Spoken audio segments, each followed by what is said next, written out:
13 अप्रैल 1912 की रात अंटार्कटिक महासागर के बीच एक ऐसा हादसा हुआ जिसने इतिहास के पन्नों में दर्द और सवालों को हमेशा के लिए कैद कर दिया। दुनिया के सबसे बड़े और सुरक्षित समझे जाने वाले जहाज टाइटैनिक का अंत कैसे हुआ? ऐसा क्या हुआ कि जिसे डूबने वाला जहाज नहीं कहा गया, वह समुद्र की गहराई में समा गया? आज हम इस सवाल का जवाब ढूंढेंगे, जहाँ रहस्य, विज्ञान और इंसानी गलतियाँ सब एक जगह मिलती है। यह कहानी सिर्फ एक जहाज की नहीं, बल्कि उन 2200 लोगों की भी है जो उस रात मौत और जिंदगी के बीच जूझ रहे थे। आपने टाइटैनिक का नाम तो सुना ही होगा, लेकिन क्या आप जानते हैं कि इस जहाज को बनाने में कितना समय और पैसा और मेहनत लगी थी? 1909 में व्हाइट स्टार लाइन नामक कंपनी ने टाइटैनिक का निर्माण शुरू किया। यह उस समय का सबसे बड़ा यात्री जहाज था, जिसकी लंबाई 882 फीट और ऊंचाई 175 फीट थी। इसे इतना सुरक्षित बनाया गया था कि इसे अनसिंकेबल यानी न डूबने वाला जहाज कहा जाता था। जहाज में 16 वाटर टाइट कंपार्टमेंट बनाए गए थे। अगर इसमें से 4 भी पानी से भर जाए तो भी जहाज डूबने से बच सकता था।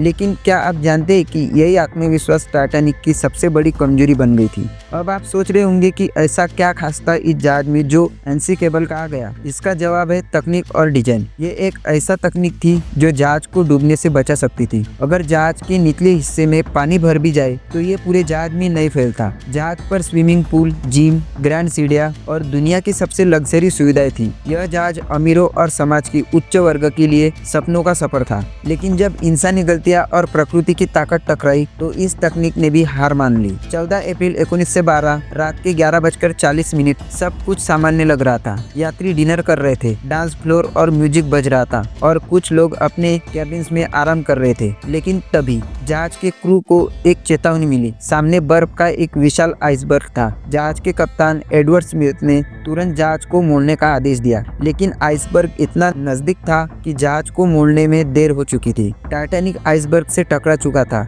यह टक्कर मामूली नहीं थी। आइसबर्ग ने जहाज के दाहिने हिस्सों को चीरते हुए 300 फीट लंबा छेद कर दिया। अब जहाज में पानी भरना शुरू हो गया था। उस समय जहाज पर मौजूद किसी को भी अंदाजा नहीं था कि उनकी जिंदगी अगले कुछ घंटों में बदलने वाली है। अब सवाल उठता है कि अगर टाइटैनिक इतना मजबूत और सुरक्षित था तो वो क्यों डूबा? इसके पीछे क्या कारण थे? आर्किटेक्ट्स ने जहाज के वाटर टाइट कंपार्टमेंट तो बनाए, लेकिन उन्होंने ऊपरी हिस्से को पूरी तरह सील नहीं किया। जब आइसबर्ग से टक्कर हुई तो पानी इन कंपार्टमेंट से ऊपर बहकर अगले हिस्सों में भर गया। टाइटैनिक के निर्माण में इस्तेमाल हुआ स्टील और रिवेंट्स उस समय के हिसाब से अच्छे थे, लेकिन जब वे आइसबर्ग से टकराए तो वे ठंड और आसानी से टूट गए। जहाज पर लाइफ बोट्स की संख्या बहुत कम थी, केवल 20 लाइफ बोट्स थी, जबकि 2200 से अधिक लोग जहाज पर सवार थे। इसका मतलब था कि केवल आधे लोगों को ही बचाया जा सकता था। हादसे के बाद जहाज पर अफरा तफरी मच गई। लोग अपनी जान बचाने के लिए भाग रहे थे। अमीर और गरीब के बीच भेदभाव हुआ। मॉली ब्राउन, जिन्हें बाद में अनसिंकेबल वुमन कहा गया, उन्होंने अपनी बहादुरी से